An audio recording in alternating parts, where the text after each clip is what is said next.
Hello and welcome to the Tigre.pup channel. In this video, I'll be showing you the difference between using a filler and not using a filler before toning hair. If you would like to see the results of these findings, then please keep watching. Can you tell the difference?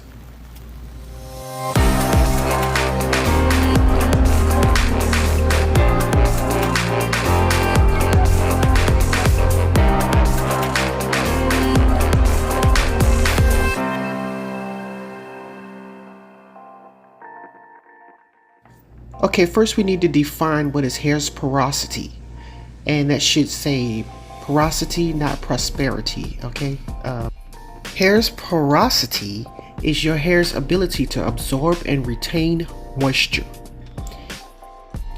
Okay, everyone has a natural level of porosity. However, it can be affected by physical and chemical damage. Physical damage as in the overuse of heat and styling tools, and chemical as in relaxers or using bleaching products, things of that nature. Okay, so you have high and low porosity. Low porosity is generally pretty healthy, which is not what we're going to focus on in this video. We're going to focus on high porosity. High porosity hair has little gaps or cracks in the hair strand itself, and it makes it harder for the hair to keep moisture in.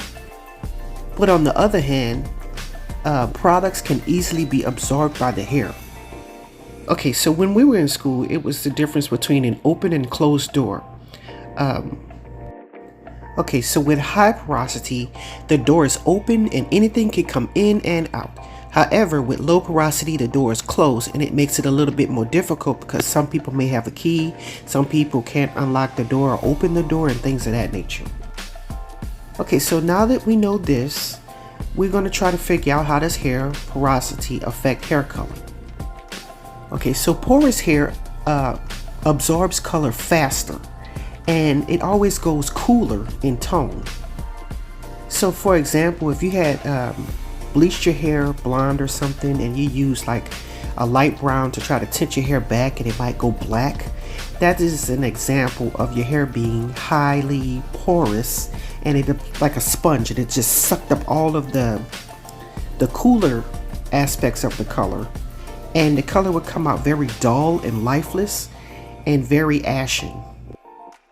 Okay, so this is where hair fillers come in. And what they do is actually go in and fill the areas where the little holes are, the cracks and the crevices, and make it so that the hair color is evenly processed from root to tip. Okay, this is the part I'm going to try to give you a couple of examples, so please just walk with me. Example number one.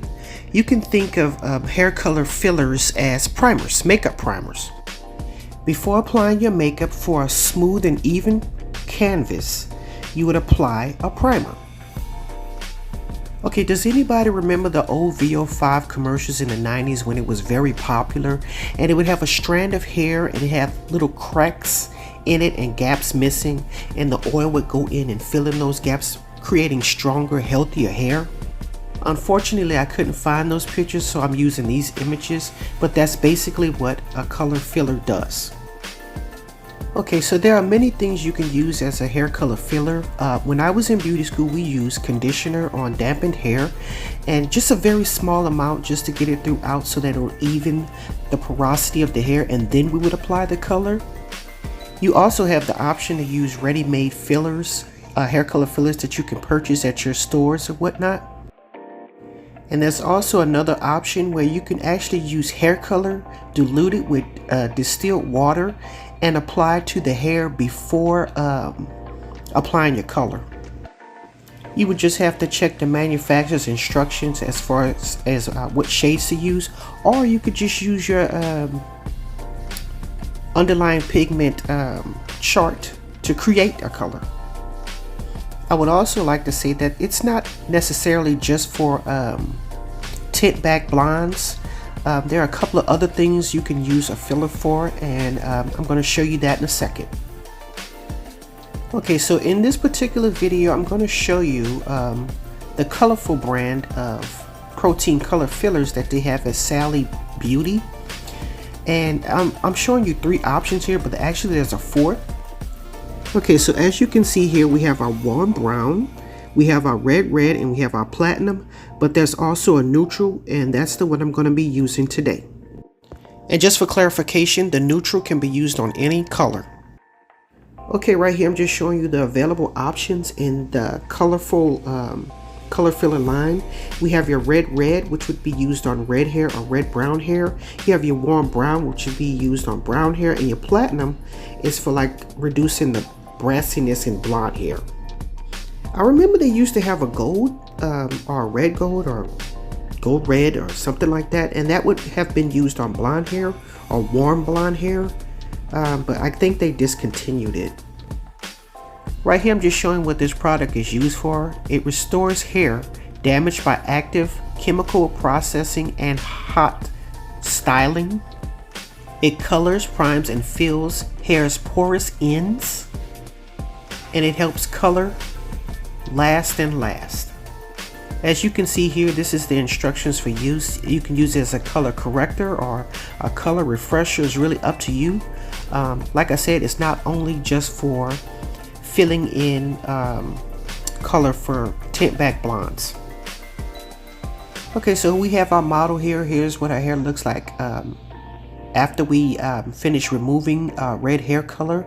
I have a link to the description, the video down below that I actually removed the color, and I'm showing you on this side. I'm going to use the color filler, neutral protein color filler, on this side of the hair. So right here I'm just dampening the hair because it is applied on damp hair. This is just plain water, and I'll be back after I brush this through.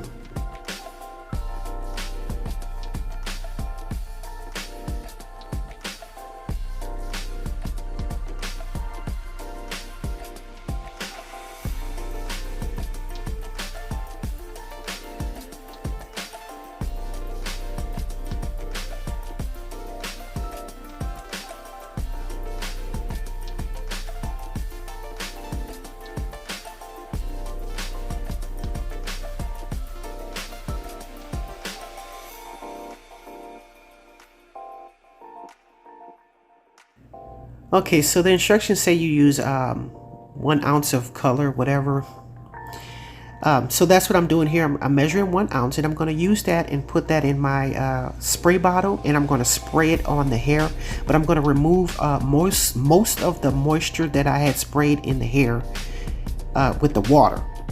And this is just so I can get an even coverage. Right now I'm just spraying it in, and I'm getting it as saturated as I can because it says use 1 ounce, so I'm just using 1 ounce. I'm going to comb it through, and I'm going to towel blot it so that it's damp and not dripping wet like you can see here. And I'm going to let this sit for 20 minutes before I apply the color.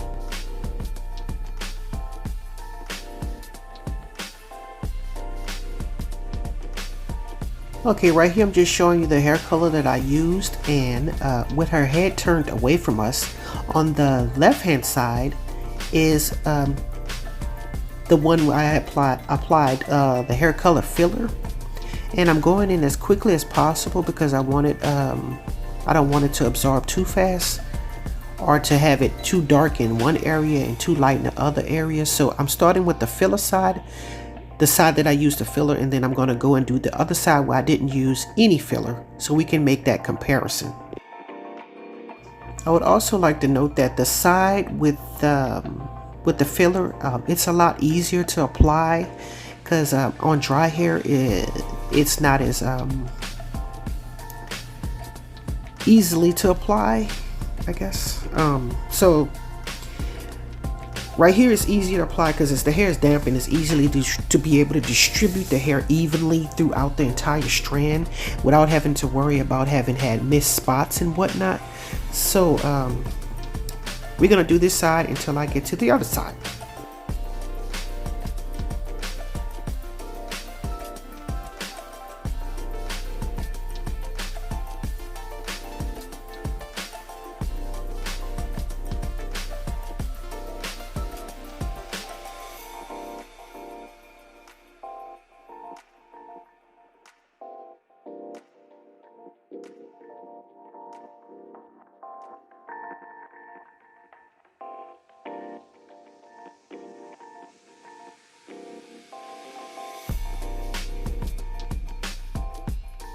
Okay, now that we've done the filler side, I'm going on to the regular side. I did formulate this hair color as you would normally when tinting or coloring porous hair. You would go 1 to 2 levels lighter than you normally would want the result to be. So she's probably a 6 right now, so I think I used a 6.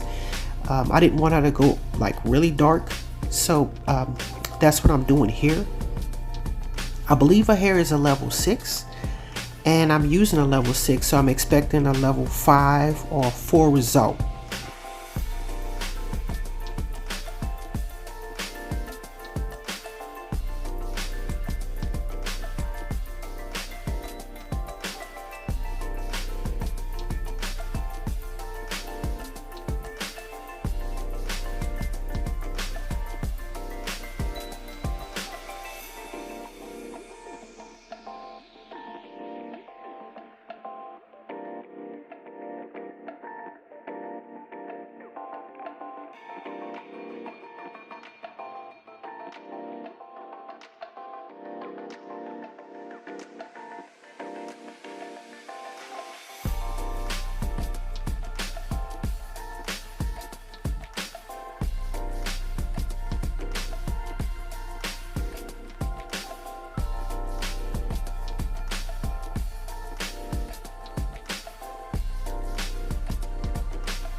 Just a reminder, don't forget to like, comment, and subscribe. Thanks. Okay, to make sure that the hair is thoroughly coated, I'm going to comb the hair color through.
Okay, so here's what the hair looks like. I believe I have conditioner in it. It looks a little bit more tangly on the side with the filler. I'm not sure why that is. It could be the way I shampooed the hair, who knows. But I'm just showing you my experience here. And it looks a lot more tangly than the other side, which I didn't use the filler. So we're gonna have a look at the hair after. I'm gonna give her a haircut because she desperately needs it. And I'm just gonna show you the detangling process right here.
Okay, here's the finished product. As you can see, one side is slightly lighter than the other.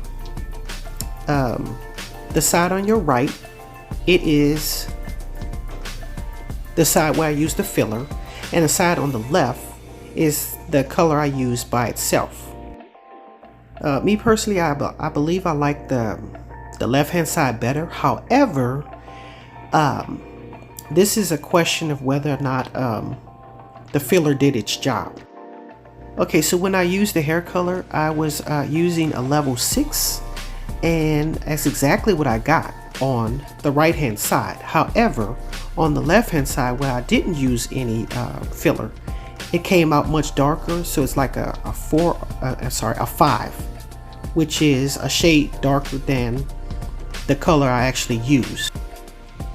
Okay, so the question is whether or not the filler actually did its job, and I believe it did because I used a level 6 hair color on the hair, and that's exactly what I got on the right hand side, which is a level 6, even though I prefer the left hand side as far as like when the mannequin's facing you.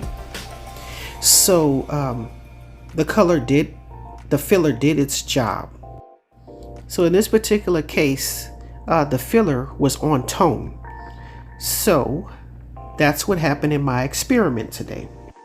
Okay, in this video we discussed what is porosity, what creates porosity in the hair, the difference between low and high porosity, how does porosity affect hair color results, what are hair color fillers, examples of how hair color fillers work, hair color filler types as far as like homemade and store-bought.